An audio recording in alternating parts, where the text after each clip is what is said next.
지치질 않아요. 교통사고. 학원에서 공부하고 있는 딸을 태워오려고 준비하는 연주에게 남편이 물었다. 내가 다녀올까? 아니면 같이 갈까? 아니야, 오늘은 혼자 갈게. 가까운 곳이니 한번 도전해봐야지. 조심히 다녀올 테니 걱정 마. 전업주부인 연주는 딸을 위해 6개월 전에 운전면허를 취득했다. 딸이 다니고 싶어하는 학원이 집에서 자가용으로 15분 정도 가야 하는 곳에 있다 보니 더는 운전면허 취득을 외면할 수 없었다. 학원 버스를 이용하는 방법도 있긴 했지만 버스가 동네 곳곳을 돌면서 학생들을 태우느라 무려 50분이나 걸려서 자주 멀미를 하는 딸에겐 여간 힘든 일이 아니었기 때문이다. 연주가 그동안 운전면허를 취득하지 않았던 이유는 겁이 많아서다. 결혼 전에는 가족이나 친구들이, 결혼 후에는 남편이 운전면허 취득을 권했지만 뉴스에 보도되는 교통사고가 자신에게 일어날까봐 두려워서 계속 미뤄왔다. 운전면허 취득은 정말 쉽지 않았다. 한 번에 붙은 필기시험과 달리 시험장에서의 기능시험은 3번, 도로주행 시험은 무려 4번이나 떨어졌다. 그래도 포기하지 않았고 계속 도전해 마침내 합격했다. 그러나 면허가 있다고 곧바로 운전할 수 있는 건 아니었다. 차 뒤에 왕초보라고 크게 써붙이고 남편과 함께 도로를 나갔다. 얼마 전만 해도 아내에게 운전을 권했던 남편은 막상 아내와 함께 도로 연수를 나가보니 후회 막심이었다. 아내가 상상 이상으로 불안해할 뿐더러 운전 센스가 없어도 너무 없었기 때문이다. 도로 연수 중에 사고가 날 뻔한 적도 여러 차례였고 잔소리와 지적질 때문에 부부싸움도 여러 번 했다. 그러나 연주는 딸을 위해 포기하지 않았고 6개월 정도 지나자 조금은 운전에 자신감이 생겼다. 남편은 아내가 어느 정도 운전에 익숙해졌다 싶어서 자신의 동생 없이 혼자 운전을 해보라고 말했고 연주도 알겠다고 했다. 그렇게 그날 저녁 연주는 학원에서 수업을 듣고 있는 딸을 태우러 가기 위해 홀로 운전대를 잡았다. 남편 없이 혼자 운전석에 앉아서 떨리는 마음을 가라앉히고 심호흡을 했다. 배운 대로 연습한 대로 전방을 주시하고 좌우를 열심히 살피며 신호등도 꼼꼼히 확인했다. 8차선 대로를 달리다가 학원이 있는 좁은 도로에 들어섰다. 좁은 도로는 언제든 사람들이 무단횡단을 할 수 있기에 더 속도를 줄였다. 그리고 이제 거의 학원 근처에 왔다고 생각할 무렵 갑자기 반대 차선에서 오던 덤프트럭이 중앙선을 넘어서 연주의 차를 향해 왔다. 연주는 너무 놀라 온몸이 얼어붙었다. 가속 페달에서 발을 떼어 브레이크 페달을 밟아야 하는데 발이 움직이질 않았다. 덤프트럭이 속도를 줄이지 않고 점점 가까이 다가오자 연주는 소리를 지르면서 핸들을 오른쪽으로 꺾었다. 연주가 기억하는 건 여기까지였다. 연주가 정신을 차린 곳은 병원이었다. 남편을 통해 들은 이야기는 놀라웠다. 트럭 운전기사는 운전 중 가방에 들어있는 핸드폰을 찾다가 핸들을 잘못 조작해서 중앙선을 잠깐 넘어왔고 연주는 트럭을 피하기 위해 핸들을 꺾어서 가로수와 충돌하면서 의식을 잃었다. 다행히 트럭 운전기사도 빨리 상황을 알아차려서 브레이크를 밟아 연주의 차와 충돌하지는 않았다. 연주의 차는 가로수와 충돌하면서 에어백이 작동되어 다행히 골절 없이 가벼운 타박상만 입었고 차는 오른쪽 전조등과 범퍼만 교체하면 되었다. 남편과 딸은 연주의 사고 소식을 듣고 놀란 마음을 안고 병원으로 왔다. 연주의 부모님과 시부모님까지 찾아와 걱정했다. 요즘은 교통사고 가해자들이 직접 피해자에게 연락하거나 찾아오지 않는 편이어서 연주 역시 기대하지 않았는데 보험회사 직원의 만류에도 불구하고 덤프트럭 운전기사는 직접 병문안을 와서 죄송하다고 거듭 사과했다. 연주는 사고로 매우 놀란 상태였기 때문에 여전히 화가 났지만 한편으론 직접 찾아와 주어 고마운 마음도 들었다. 일주일가량 진행된 경찰 조사도 보험 처리도 순조롭게 끝났다. 병원에서는 우선 시급한 치료는 끝났으니 원하면 퇴원해도 되고 혹시 다른 곳에 이상이 있을까봐 불안하면 며칠 더 입원하라고 했다. 연주는 퇴원을 결정했다. 연주는 병원에서 퇴원해 남편과 함께 주차장으로 걸어갔다. 그런데 이미 수리를 마친 차를 보자 연주의 심장이 빠르게 뛰기 시작했다. 순간 온몸이 굳어왔다. 연주는 어렵게 걸음을 다시 내디뎠고 차에 올라탔다. 그러자 심장이 더 빠르게 뛰기 시작했다. 주차장을 빠져나온 차가 도로로 나서자 마음이 진정되질 않았다. 조수석에 탔는데도 그랬다. 운전석 쪽을 보고 있으면 그날의 일이 계속 떠올라 애써 오른쪽 창 밖을 바라보았다. 그 순간 저 멀리에서 덤프트럭이 보였다. 연주는 소리를 질렀다. 악! 트럭이 오고 있어! 사고 당시의 장면이 기억난 연주는 불안에 떨었다. 마치 다시 사고가 벌어지는 것처럼 생생했다. 놀란 남편이 차를 길가에 세우고 연주를 달래주었지만 불안과 공포는 쉽사리 가라앉지 않았다. 남편은 며칠 지나면 괜찮아질 거라고 말했고 연주도 그렇게 믿었다. 그러나 연주는 괜찮아지지 않았다. 운전대를 잡을 수 없었고 남이 운전하는 차에 타는 것도 힘들어했다. 어쩔 수 없이 조수석에 타야 할 때면 눈을 꼭 감았다. 얼마나 긴장하고 떨었던지 차에서 내리면 온몸에 식은땀이 흐를 정도였다. 이해할 수 없는 일은 더 있었다. 어떤 물건이든지 쥐색을 보면 심장이 빠르게 뛰는 거였다. 운전을 무서워하고 차를 타기 힘들어하며 트럭을 보며 놀라는 건 그럴 수 있다 해도 왜 쥐색만 보면 그렇게 몸서리칠 정도로 불안한 건지 이유를 알 수가 없었다. 남편은 연주에게 혹시 덤프트럭이 쥐색이었는지 물었다. 연주는 사고 장면을 떠올렸다. 그 기억에서 덤프트럭이 쥐색이었다는 것을 확인했다. 남편은 쥐색에 대한 연주의 불안 반응이 사고와 관련이 있는 것 같다고 말했지만 연주는 납득하기 어려웠다. 아니, 인정할 수 없었다. 사고의 순간에 죽음의 공포를 느꼈다고 해서 어떻게 색깔에 대해서도 예민하고 힘들 수 있는지 이해가 안 되었다. 연주는 교통사고와 관련된 기억이 평생 자신을 괴롭히면 어쩌나 걱정이 되었다.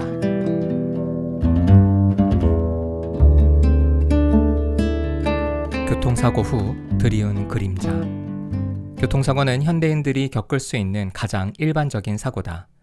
2014년 10월 30일 기준 자동차 등록 대수가 2천만 대를 넘긴 이후로 꾸준하게 증가세를 기록하고 있다. 2020년 12월을 기준으로 등록된 자동차는 모두 2,437만 대로 인구 2.13명당 자동차 한 대를 보유하고 있는 것으로 나타났다.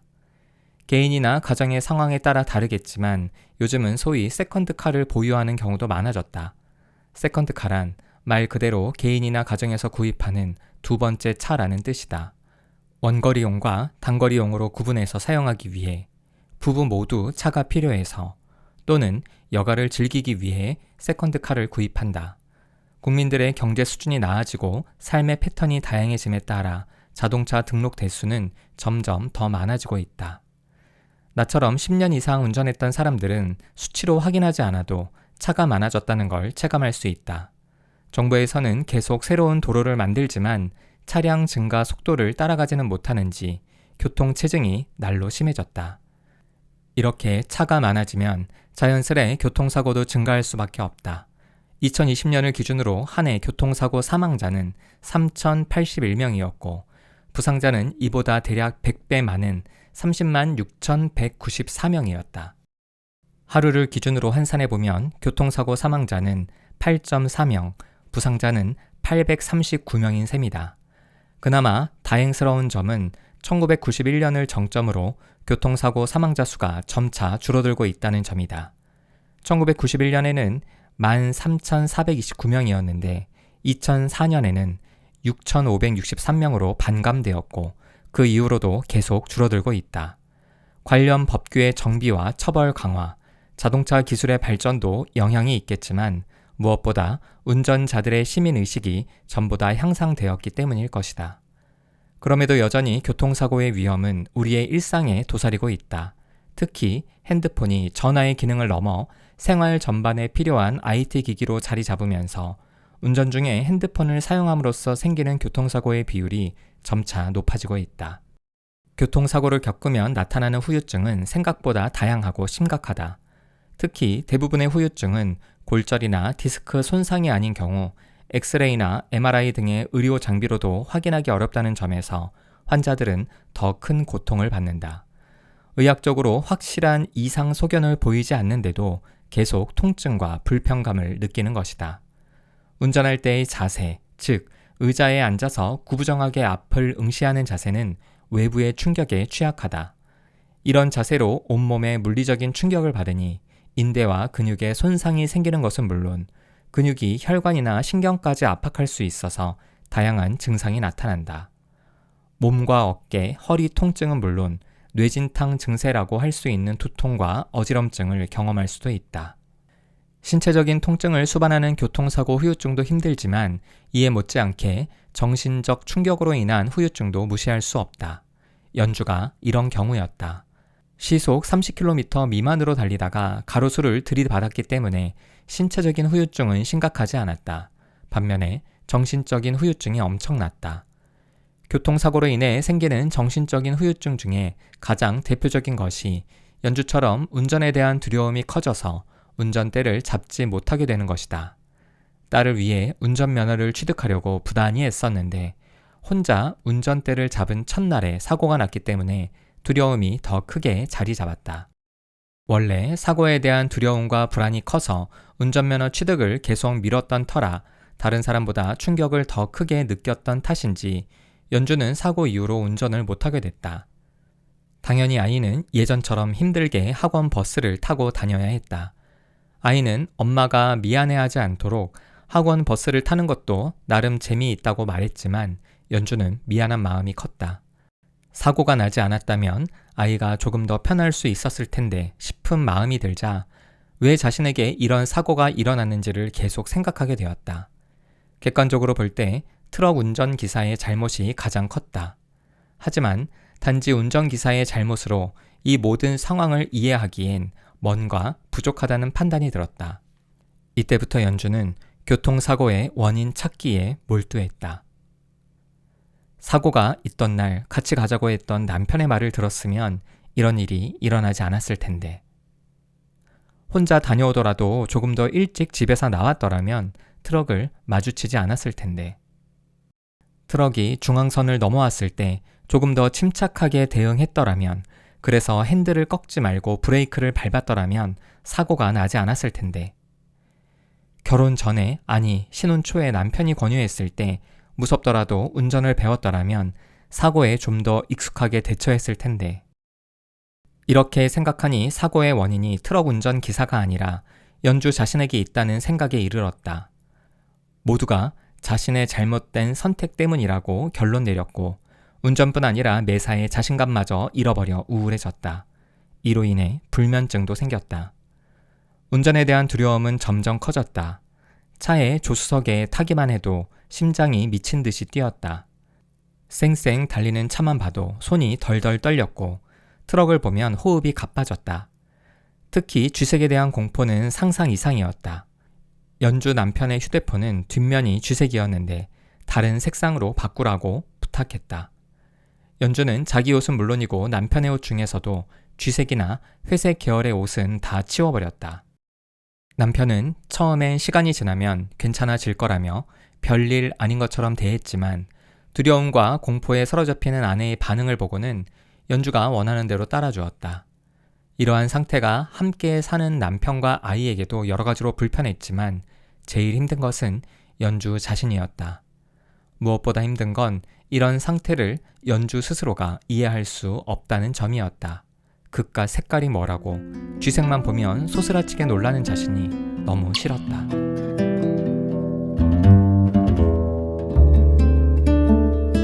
두려움과 두려움이 겹칠 때 연주가 교통사고로 크게 다친 것도 아닌데 이렇게까지 예민하게 반응하는 건 죽음의 공포와 두려움이 교통사고에서 경험했던 것들과 기억에서 연합되었기 때문이다.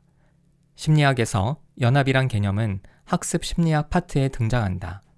학습 심리학이라고 하면 학생들한테 공부를 잘해서 성적을 높이는 방법을 알려주는 심리학이라고 생각하는 사람들이 있을 거다.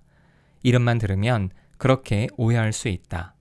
그러나 여기서 말하는 학습은 경험을 통한 변화라는 의미다. 사람의 변화에는 크게 두 종류가 있다. 하나는 타고난 유전의 근거에 시간에 따라 나타나는 변화이고 또 다른 하나는 처한 환경에 근거해 경험에 따라 나타나는 변화다. 앞의 것을 성숙, 뒤의 것을 학습이라 한다.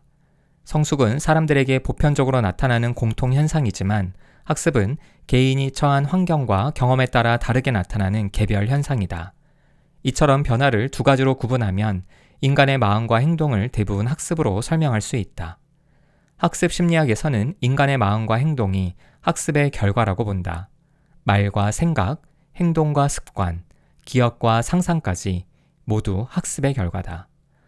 연주가 교통사고라는 경험으로 갖게 된 운전에 대한 두려움, 트럭을 보면 놀라는 마음, 쥐새끼에 대한 공포 역시 학습으로 설명 가능하다. 학습의 여러 유형 중 연합학습에서 연주의 증상이 생기는 이유와 극복 방법을 찾아볼 수 있다. 심리학에서 가장 유명한 실험 중 하나는 파블로프가 개를 대상으로 한 것이다. 심리학 교과서에 단골처럼 등장해 많은 이들이 파블로프를 심리학자로 알지만 사실 그는 소화액 분비 연구로 노벨상을 받은 러시아의 생리학자다. 파블로프는 소화액 분비 연구를 위해 다양한 수술을 하고 회복하는 과정을 관찰해야 했다. 사람을 대상으로 실험할 수는 없기에 토끼, 돼지, 고양이, 개를 연구 대상으로 삼았는데 이 중에서 연구가 가장 용이했던 동물은 개였다고 한다. 그가 개를 대상으로 진행했던 실험은 여러 종류였는데 그 중에 하나가 개의 침샘에 호스를 꽂고 개가 음식을 먹을 때마다 침이 얼마나 분비되는지를 측정하는 것이었다. 이를 위해서 파블로프는 개의 침샘에 연결된 호스가 빠지지 않도록 그리고 침 분비가 운동에 영향을 받지 않도록 하기 위해서 개를 움직이지 못하게 결박했다. 또한 정확한 실험 결과를 얻기 위해서는 일정한 양만을 먹여야 했다. 파블로프는 연구원에게 정시에 정량의 먹이만을 가져다 주라고 지시했다. 개는 연구원이 가져다 준 먹이를 먹을 때마다 침을 흘렸다. 침은 안타깝게도 개의 식도가 아닌 연결된 호스를 통해 밖으로 흘러내렸다. 파블로프와 연구원들은 열심히 침의 양을 측정했다. 이처럼 먹이를 먹을 때 침샘에서 침이 분비되는 것은 당연한 일이다. 그런데 연구원이 이후로 몇 차례 먹이를 가져다 주었을 때 예상치 못한 일이 벌어졌다. 늘 먹이를 가져다 주던 연구원이 먹이 없이 개 옆을 지나갔을 뿐인데도 갑자기 개가 침을 흘렸던 것이다. 이 연구의 관심사는 침의 양이었지 침을 흘리는 시기는 아니었다. 당연히 먹이를 먹을 때 침을 흘릴 거라고 생각했기 때문이다. 그래서 연구원이 지나가면서 개가 흘리는 침을 보고 별일이 다 있네 하고 넘어갔을 수도 있는 상황이었다. 그러나 파블로프는 이것을 보고받고 개가 왜 침을 흘렸는지에 대하여 고민에 빠졌다. 먹이를 주지 않았는데 몸을 움직이지 못하게 했는데도 침을 흘렸다면 무슨 이유가 있을 것이라고 생각했다. 파블로프는 연구원이 의도치 않게 개에게 전달한 자극이 있을 거라고 가설을 세웠다. 연구원의 외양, 채취, 발걸음 소리 등 그 어떤 자극이 개로 하여금 침을 흘리게 했을 것이라는 가설을 바탕으로 새로운 실험을 설계해서 다음처럼 진행했다. 첫 번째 단계에서 개에게 종소리를 들려주고 침을 흘리는지 관찰했다. 당연히 침샘에 연결된 호스로 흘러내리는 침은 없었다. 두 번째 단계에서 개에게 먹이를 가져다 주었다. 개는 먹이를 먹으면서 침을 흘렸다. 종소리를 들려주었을 때는 침을 흘리지 않고 먹이를 먹을 때 침을 흘리는 건 당연한 일이었다. 굳이 실험하지 않아도 알 수 있는 결과였다. 파블로프의 관심은 그 다음 세 번째 단계였다. 종소리를 들려주면서 먹이를 주었고 개는 침을 흘렸다. 분명 이 침은 먹이 때문에 흘리는 것이었다. 그는 이 과정을 여러 번 반복했다. 그러다 종소리만 들려주었다. 과연 개는 어떻게 반응했을까? 첫 번째 단계에서 그랬던 것처럼 이번에도 침을 흘리지 않았을까? 아니면 세 번째 단계에서 종소리와 함께 제시되는 먹이를 먹으면서 침 흘리는 경험을 했으니 침을 흘렸을까? 결과는 후자였다. 먹이 없이 종소리만 제시되었는데도 개는 침을 흘렸다. 이것을 가리켜 종소리와 먹이가 연합되었다고 한다. 이 연합 때문에 먹이에 대한 반응을 종소리에 대해서도 보인 것이다. 어떤 이들은 개가 종소리를 듣고 먹이가 나올 것을 예상해서 침을 흘린 것은 아니냐고 반문할 수 있다. 하지만 반복된 실험을 통해 심리학자들은 인지적인 해석 때문이 아니라 자동적인 반응이라는 것을 발견했다. 우리가 어떤 음식의 냄새를 맡고 침을 흘리는 것도 마찬가지다. 청국장처럼 향이 강한 음식을 좋아하는 사람들은 음식의 냄새만 맡아도 입안에 침이 고였던 경험이 있을 것이다. 침이 고이는 것은 자동적인 반응이다.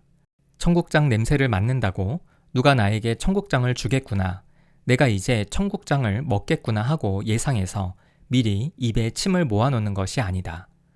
청국장 냄새는 파블로프 개에게는 종소리와 같은 중성 자극, 처음에는 아무런 반응도 끌어내지 않는 자극이다. 그런데 청국장을 먹으며 맛있다고 느끼면서 침샘에서 침이 분비되는 경험을 반복했기 때문에 나중에는 냄새만 맡아도 침이 분비되는 것이다. 청국장을 먹지 못할 만한 상황에서도 말이다. 그렇다면 청국장을 싫어하는 사람들은 어떨까? 냄새부터 묘했는데 먹어보니 너무 별로라는 생각이 들고 불쾌감마저 느꼈다면 나중에 냄새만 맡아도 기분이 나빠질 것이다. 당연히 침도 고이지도 않는다. 청국장 냄새를 맡았다고 이제 누가 나에게 강제로 청국장을 먹으라고 하겠구나, 그래서 내가 괴롭겠구나 예상해서 불편한 것이 아니다. 이처럼 두 사건을 연합시키는 절차를 조건 형성이라고 한다.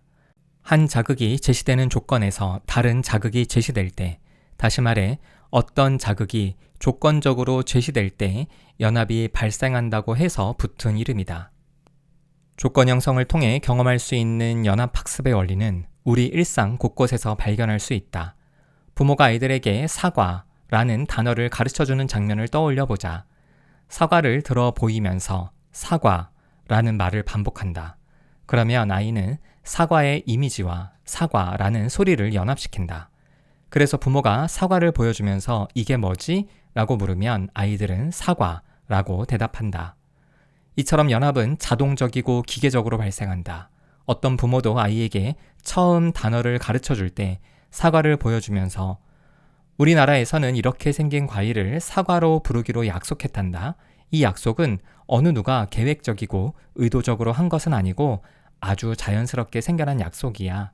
그러니 너도 앞으로 이런 과일을 보면 사과라고 불러라 하고 아이를 이해시키지 않는다. 또한 부모가 사과를 보여주면서 이게 뭐지? 하고 물었을 때 어떤 아이도 우리나라에서는 이렇게 생긴 과일을 사과로 부르기로 약속했지 생각한 다음 사과라고 대답하지 않는다. 그냥 자동적이고 기계적으로 사과라고 반응한다. 연합이 의도적이거나 인지적으로 발생하는 게 아니라 자동적이고 기계적으로 발생한다는 것은 연주가 겪었던 교통사고를 비롯해 과거의 사건으로 트라우마를 겪는 사람들을 이해하는 데 큰 도움이 된다.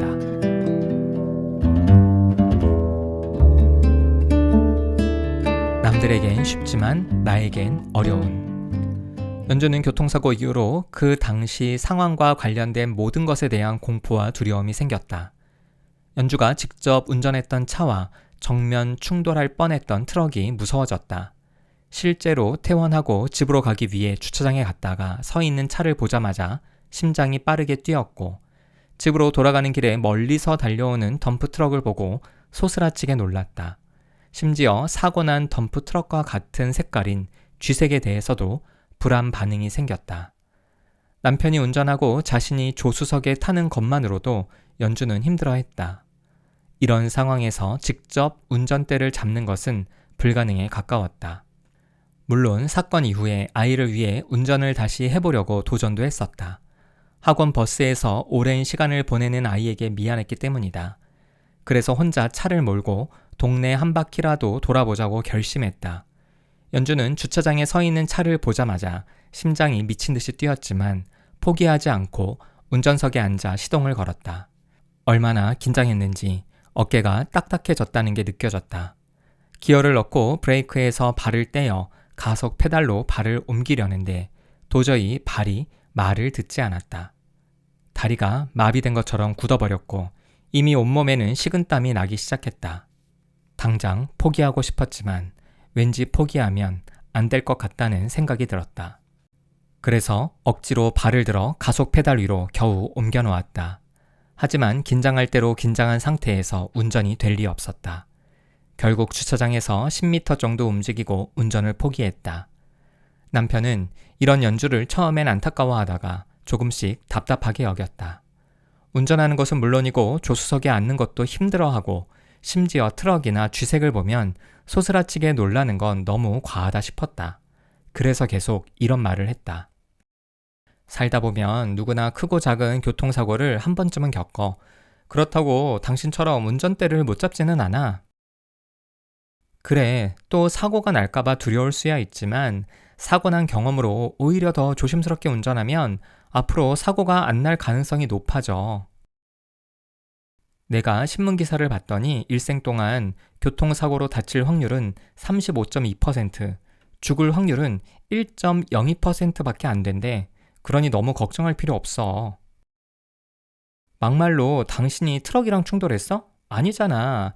다행히 빨리 핸들을 꺾어서 가로수를 들이박았던 거잖아. 그런데 트럭에 대한 공포증이 왜 생겨? 난 이해가 안 돼. 쥐색 트럭 때문에 쥐색 물건을 무서워하는 게 말이 돼? 당신 너무 오버하는 거야. 대부분의 사람들은 이런 말에 동의할 것이다. 처음에는 교통사고의 충격 때문에 당시 사고 상황과 관련된 것에 대해서 어느 정도 두려움을 느낄 수야 있지만 이것이 여러 달 이상 지속되고 차를 타지 못할 정도까지 된다는 게 상식적으로 이해되지 않을 테니 말이다.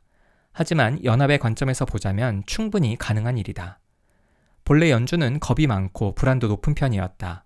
그동안 주변의 권유에도 불구하고 운전면허를 취득하지 않고 계속 미뤄왔던 건 뉴스를 통해 접하는 교통사고에 대한 두려움이 컸기 때문이다. 사고 관련 뉴스를 접할 때마다 운전이라는 중성 자극과 교통사고에 대한 두려움이 연합되기 시작했다. 이런 상황에서 현실적인 필요성 때문에 운전면허 취득에 도전했다. 기능시험은 3번, 도로 주행은 4번이나 떨어졌다. 연주는 이 경험으로 운전과 두려움이 더 강하게 연합되었다. 자신이 운전에 소질이 없어서 잘못하다가는 진짜 사고가 날지도 모른다는 걱정이 커진 거였다. 게다가 운전에 대한 두려움을 안고 남편과 함께 나간 도로 연수에서도 연주는 두려움과 긴장의 끈을 놓을 수 없었다. 앞에 있는 차, 옆으로 지나가는 차를 보면서 동시에 신호등과 보행자를 살피고 또 계기판을 확인하면서 손으로는 방향등을 조작하고 발로는 열심히 가속 페달과 브레이크를 밟아야 하니 정신이 혼미해질 정도로 불안을 느꼈다. 게다가 조수석에 탄 남편이 예민해져서 계속 잔소리를 하고 화까지 내니 운전할 때마다 불안과 공포를 느꼈다. 이런 상황에서 처음으로 혼자 운전대를 잡은 날 죽음의 공포를 경험했다. 당연히 운전과 관련된 모든 것과 불안이 강하게 연합될 수밖에 없었다. 앞서 언급했듯이 연합은 논리적이고 합리적인 이유와 근거로 일어나지 않는다. 경험을 통해 자동적이고 기계적으로 일어난다. 그래서 아무리 남편이 논리적으로 설득해서 아내의 불안을 낮추려고 해도 실패하는 것이다. 문제는 연주 스스로도 남편의 말이 불쾌하고 화가 나지만 반박할 수 없고 납득이 된다는 점이었다. 그래서 연주는 운전에 대해 더 위축되었고 자신감을 잃었으며 불안과 공포를 느낄 수밖에 없었다.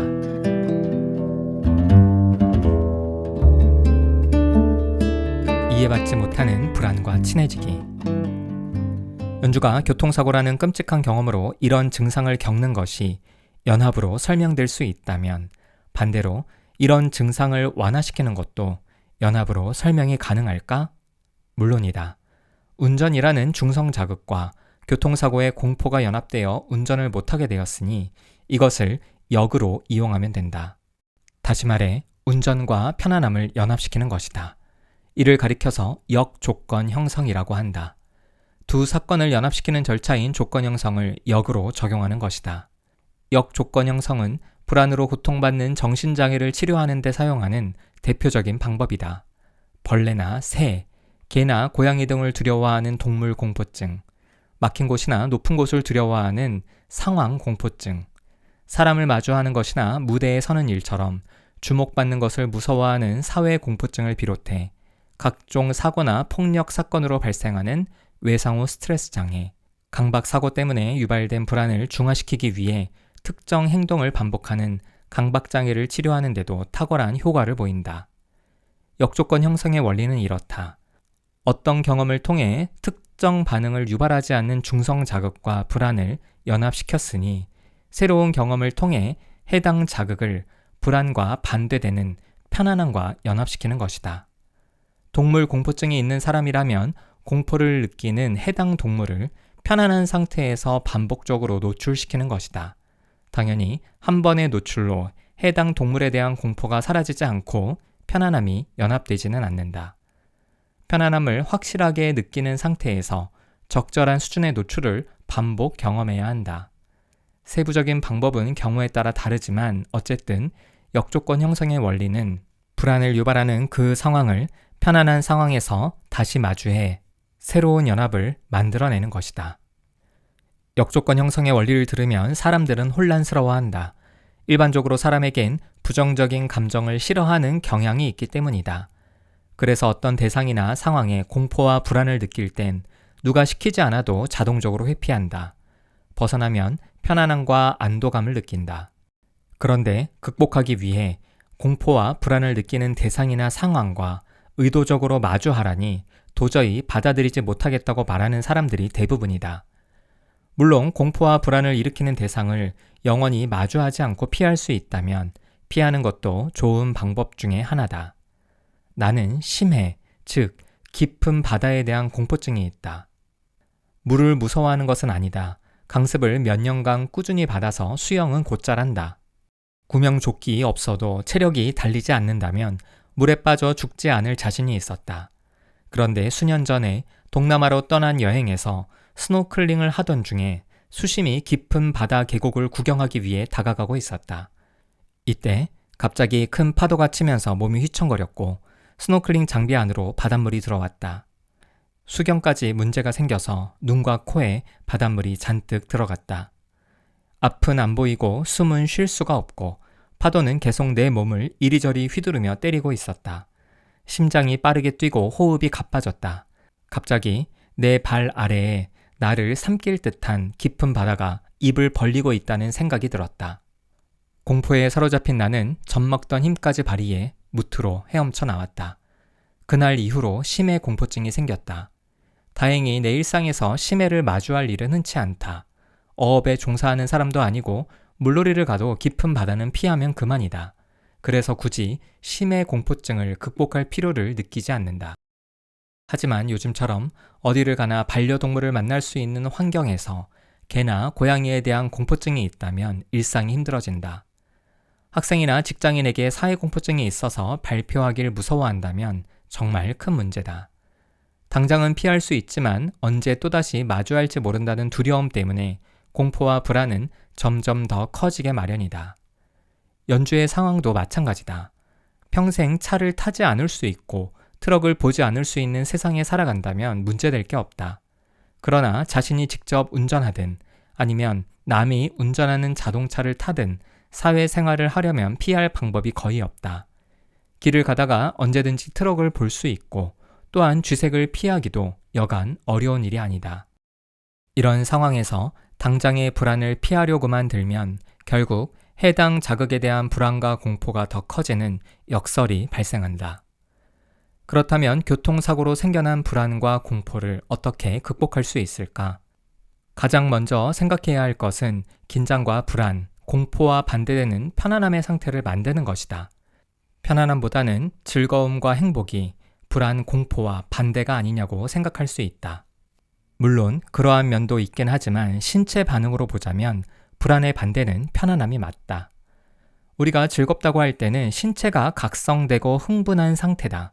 신체의 각성과 흥분은 즐거움뿐 아니라 긴장과 불안과도 연결된다. 이 때문에 놀이공원에서 신체를 극도로 긴장시키는 롤러코스터를 타면 짜릿함과 즐거움을 느끼는 사람도 있지만 불안과 공포를 느끼는 사람도 있는 것이다. 그래서 공포를 극복하기 위한 역조건 형성에서는 편안함을 우선으로 꼽는다. 마음이 편안한 상태는 어떻게 만들 수 있을까? 우리의 감정은 신체 반응과 밀접하게 연관이 있다. 불안을 느끼면 온몸이 경직되고 굳으며 심장 박동과 호흡이 빨라진다. 반대로 온몸이 이완되고 심장 박동과 호흡이 느려지면 신체 상태에서는 불안이 잦아든다. 심리학자들은 이러한 감정과 신체 반응의 연관성에 주목했다. 그래서 역조건 형성을 하는 첫 번째 단계로 충분한 근육 이완과 복식 호흡을 훈련시킨다. 근육을 이완하는 방법에는 여러 가지가 있지만 쉽게 할 수 있는 스트레칭만으로도 충분하다. 바닥에 눕거나 의자에 앉아서 온몸의 근육을 하나씩 이완해보자. 이완을 제대로 하기 위해서는 강한 긴장 상태가 먼저 필요하다. 예를 들어 양손으로 주먹을 강하게 쥐어보자. 더 이상 힘을 줄 수 없을 정도로 꽉 주먹을 쥐고 10초를 센다. 10초 후엔 손에서 힘을 뺀다. 의도적으로 손을 펴는 게 아니라 강하게 주었던 힘을 더 이상 주지 않으면 손은 자연스럽게 이완된다. 이런 식으로 손, 팔, 어깨, 발, 종아리, 허벅지, 배, 등, 목, 얼굴 등 신체의 모든 부위를 이완시켜보자. 편안함을 유발하는 또 다른 방법은 복식 호흡이다. 최대한 천천히 숨을 들이마시고 잠시 멈췄다가 다시 천천히 내쉬는 것을 반복해보자. 가슴으로 하는 호흡이 아니라 배에 공기를 가득 채우면서 숨을 들이마시고 배를 집어넣으면서 숨을 내뱉는 복식 호흡은 이완에 효과가 좋다. 호흡을 더 길게, 더 천천히 하는 복식 호흡과 근육 이완을 제대로 하면 신체와 마음이 편안한 상태가 된다. 역조건 형성을 위한 두 번째 단계는 편안한 상태에서 불안과 공포를 유발하는 자극에 스스로를 노출하는 것이다. 연주의 경우엔 자동차를 보거나 타거나 운전을 하거나 덤프 트럭을 마주하거나 쥐색을 쳐다보는 것이다. 이 과정을 노출이라고 하는데 노출은 크게 두 가지 방법으로 진행할 수 있다.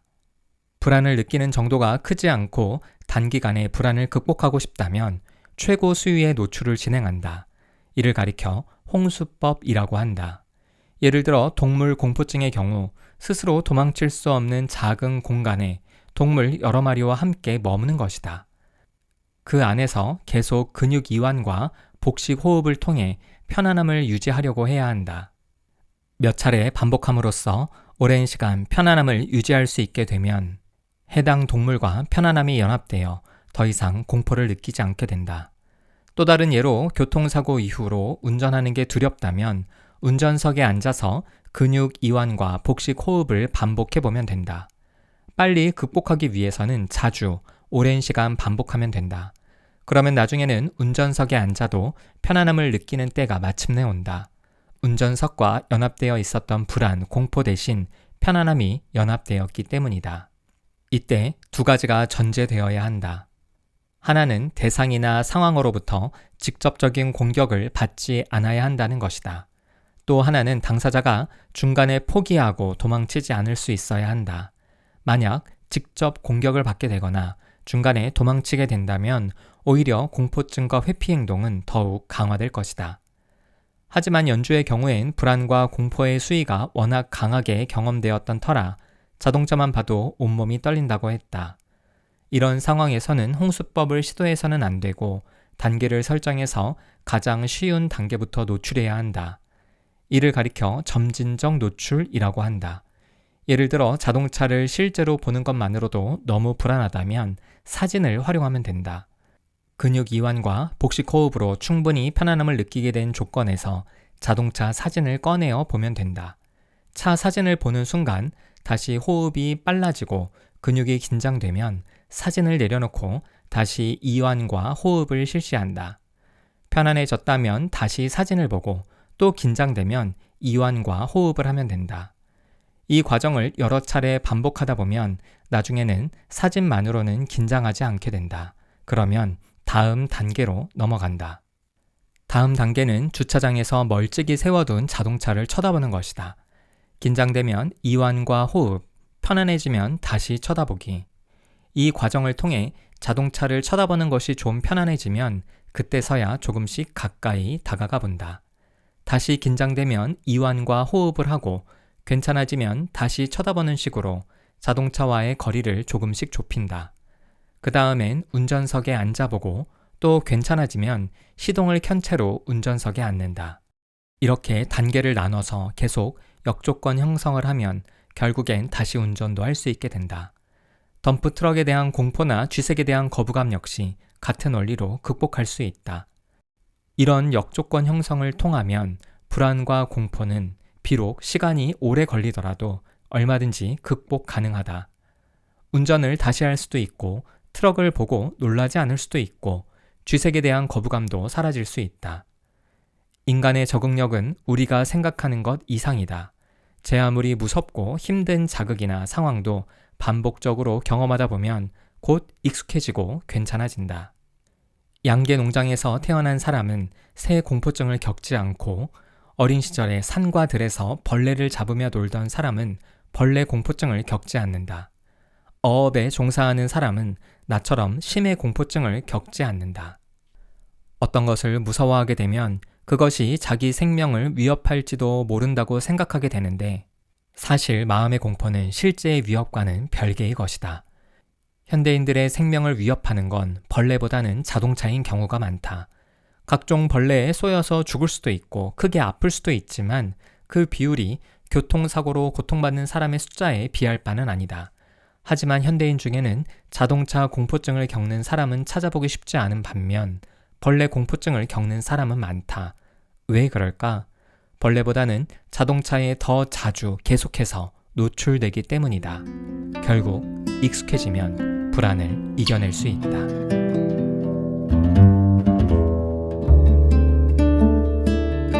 기억의 상처를 다시 기억하다.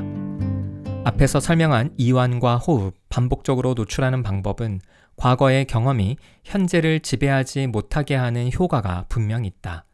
하지만 기억 상실증에 걸리지 않는 이상 교통사고 경험을 기억 속에서 완전히 지우지는 못한다. 그럼 그 기억에 묻어있는 감정을 지우는 건 가능할까? 교통사고의 기억을 떠올려도 감정이 크게 요동하지 않도록 말이다. 방법이 있다. 미국의 심리학자 프랜신 샤피로가 개발한 안구운동 둔감화와 재처리법 EMDR이 그것이다. EMDR을 발견한 것은 매우 우연한 계기였다고 한다. 어느 날 그녀는 과거에 있었던 괴로운 경험이 생각났는데 그 순간 자신의 눈이 빠르게 움직이는 것을 발견했다고 한다. 한참 시간이 지난 후에 그 생각이 사라졌고 그것을 다시 떠올렸을 때는 이전보다 괴로움이 덜해졌다는 것을 인식하고 놀랐다. 그래서 이러한 과정을 의식적으로 실험해 보았다고 한다. 자신을 괴롭혔던 생각을 떠올리면서 눈을 빠르게 움직이자 같은 결과가 일어났다. 그녀는 이러한 일련의 과정을 체계화하고 발전시켜서 불안으로 고통받는 사람들에게 적용했고 불안이 상당히 감소했음을 밝혀냈다. 도대체 무슨 일이 일어난 것일까? EMDR의 이론적 배경인 적응적 정보 처리 모델에 따르면 우리의 일상적인 경험은 뇌의 정보 처리 과정을 통해 기억체계 안에서 잘 통합된다고 한다. 기분 좋았던 경험은 그 나름대로 기억의 저장고에 넣어두었다가 가끔 떠올려 추억에 젖기도 하고 또다시 그와 비슷한 경험을 추구하도록 동기를 유발한다. 힘들었던 경험도 마찬가지로 잘 기억해 두었다가 반복하지 않을 수 있도록 교훈을 삼는다. 삶의 적응을 위해 정보를 처리하는 셈이다. 하지만 교통사고처럼 죽음의 공포를 느낄 만한 극단적인 경험의 경우에는 기존의 정보 처리 시스템을 압도하게 된다. 그래서 기억의 체계 안에 통합되지 못하고 분리된 채로 저장되어 쉽게 자극을 받기도 하고 당시에 느꼈던 공포와 두려움이 마치 현재 일어나는 일처럼 느껴지기도 한다. 그래서 EMDR을 통해 제대로 처리되지 못했던 과거의 경험을 다시 처리해서 기억의 저장고에 통합시키도록 하는 것이다. 재처리에 성공하면 다른 기억처럼 감정에 압도되지 않을 수 있게 된다. 그런데 과거의 기억을 재처리하는 것과 안구운동은 무슨 관련이 있을까? 안구운동과 기억의 재처리 간의 연관성은 수면의 일종인 급속 안구운동, REM 단계에서 유추해 볼 수 있다. REM 단계는 수면 단계 중에 하나인데 수면 중 눈꺼풀 아래로 눈동자가 빠르게 움직인다고 해서 붙은 이름이다. REM 단계는 수면의 다른 단계와 분명 차이점이 있다. 의식은 깨어있지 않은데 뇌는 깨어있는 것처럼 활발하게 반응한다는 것이다. REM 단계에서는 뇌가 깨어있기 때문에 주변의 자극을 받아들여 꿈을 꾸기도 한다. 예를 들어 꿈에서 기상 알람을 끄기 위해 버튼을 눌렀는데도 알람이 꺼지지 않아 짜증을 내면서 잠에서 깼는데 실제로 알람이 울리고 있었던 경험을 해봤다면 이해하기 쉬울 것이다. 바로 이때가 REM 단계였던 것이다. REM 단계에서 꿈을 꾸는 것은 일상에서 경험했던 정보를 뇌의 기억 체계에 통합시키는 것과 연관돼 있다고 한다. 뇌를 활발하게 사용하기 때문에 꿈도 꾸고 그 영향으로 눈동자를 빠르게 움직이는 것이다. 인간의 감각기관 중에서 시각이 뇌에 가장 큰 영향을 미치는 것과 무관하지 않다. 결국 안구 운동과 정보 처리 사이의 연관성 때문에 이것을 이용하여 제대로 처리되지 못한 트라우마 기억을 의도적으로 재처리하는 것이 EMDR이라고 할 수 있다. EMDR을 하기 위해 필요한 것은 인내심이다. 한 번 실시할 때 30분 이상 안구 운동을 해야 하기 때문이다. 예전에는 천장의 양쪽 모서리를 기준으로 삼아 번갈아 쳐다보면서 안구 운동을 했었다. 상담센터나 정신건강의학과에서는 고가의 장비를 가지고 EMDR을 실시하는데 개인이 이런 장비를 구입하기란 불가능하다. 하지만 굳이 고가의 장비가 꼭 있어야만 가능한 것은 아니다. 어떻게든 안구 운동을 실시하면 된다. 요즘에는 EMDR을 할 수 있게 돕는 스마트폰의 앱이나 유튜브의 영상도 있다. 어떤 것이든 상관없다.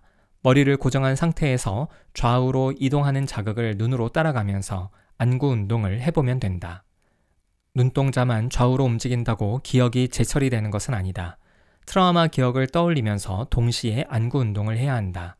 전문가로부터 EMDR을 받을 경우 내담자가 트라우마 기억을 떠올릴 수 있도록 보다 자세하게 질문을 던져주거나 또는 내담자가 그 기억을 소리내어 이야기하도록 유도한다. 중요한 점은 해당 기억을 아주 자세히 떠올리는 것이다. 평소에는 트라우마 기억을 떠올리는 것만으로도 불안과 공포, 두려움에 압도된다. 그러나 안구 운동을 하면서 동시에 기억을 떠올리면 두려움에 압도되지 않는다. 기억을 떠올리는 동시에 눈을 움직이는 것이 생각보다 어렵기 때문이다. 몇 번의 연습을 통해 어느 정도 자연스러워지면 안구 운동을 하면서도 감정에 압도되어 안구 운동을 지속하기가 어려워진다. 그때는 잠시 눈을 감았다가 다시 안구 운동을 신경 써서 해야 한다. 트라우마 기억을 떠올리면서 안구 운동을 하다 보면 자연스럽게 다른 장면이 연상될 수 있다. 자연스러운 현상일 뿐더러 기억의 창고에서 다른 정보들과 연결되는 과정이다. 그래도 중점을 두어야 할 것은 트라우마에 대한 기억이니 다시 안구 운동을 하면서 트라우마 기억을 자세히 떠올리는 것이 필요하다. 과거의 기억을 떠올리면서 눈동자를 움직인다고 기억에 덧붙여진 온갖 부정적인 감정이 사라지겠냐고 의구심을 품은 사람도 있을 것이다. 그러나 EMDR은 그 효과가 입증되어 전 세계적으로 사용되는 대표적인 트라우마 기억 치료 방법이다. 자연스럽게 처리되어서 우리의 삶에 도움이 되어야 할 경험이 있는데 심리적 충격이 워낙 컸던 경험이라 제대로 처리가 되지 못했으니 의도적으로라도 다시 처리하는 과정을 겪는 것이다. 불안과 두려움은 나쁜 것이 아니다. 본래 우리의 삶에 도움이 되고 생존에 유익한 감정이다. 만약 인간이 불안과 두려움을 느끼지 못했다면 온갖 위험에 그대로 노출되어 생명을 이어갈 수 없었을 것이다. 하지만 연주처럼 불안과 두려움 때문에 일상이 어려워질 수도 있다. 이것은 뇌의 착각이고 정보 처리의 오류인 셈이다. 이것을 원상태로 돌리는 것이 역조건 형성과 EMDR이다. 죽을 것만 같은 공포를 뛰어넘어 다시 운전대를 잡도록 해주고 교통사고의 기억을 떠올려도 더는 크게 동요되지 않게끔 해준다는 점에서 상처 입은 기억의 놀라운 치료제라고 할 수 있다.